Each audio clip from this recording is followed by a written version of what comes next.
سلطان محمود غزنوی کا غلام کے ساتھ حسن سلوک۔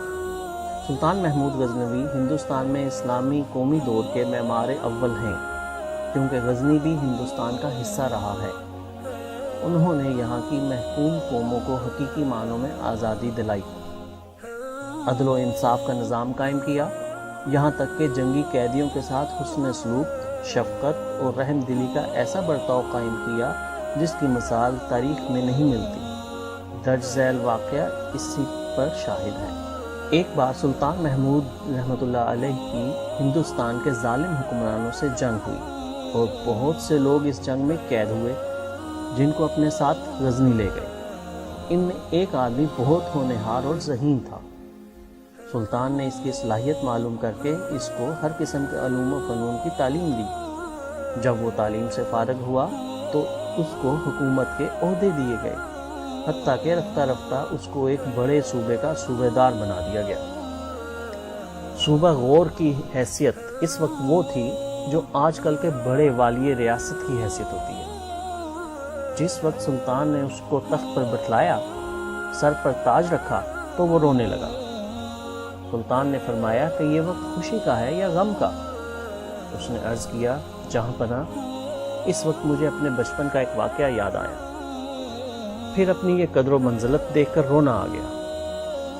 حضور، جس وقت میں ہندوستان میں بچہ تھا، آپ کے خلاف ایسا پروپیگنڈا تھا کہ ہندوستان کے لوگ کانپتے تھے اور ان کی عورتیں اپنے بچوں کو آپ کا نام لے کر ڈرایا کرتی تھیں۔ میں سمجھتا تھا کہ نامعلوم محمود کیسا ظالم و جابر ہوگا، حتیٰ کہ آپ کا اس فوج سے مقابلہ ہوا جس میں میں موجود تھا۔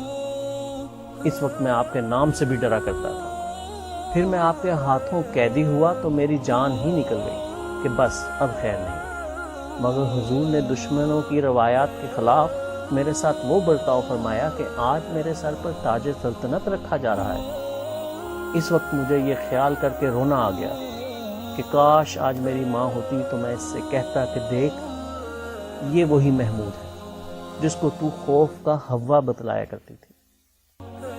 حوالہ حضرت تھانوی کے پسندیدہ واقعات، صفحہ 244 اور 45۔ سلطان محمود غزنوی کا یہ واقعہ ہماری رہنمائی کرتا ہے کہ نمبر 1، ہمارے عادل حکمران جنگیں دوسری قوموں کو لوٹنے اور غلام بنانے کے لیے نہیں بلکہ عدل و انصاف کے لیے لڑتے تھے۔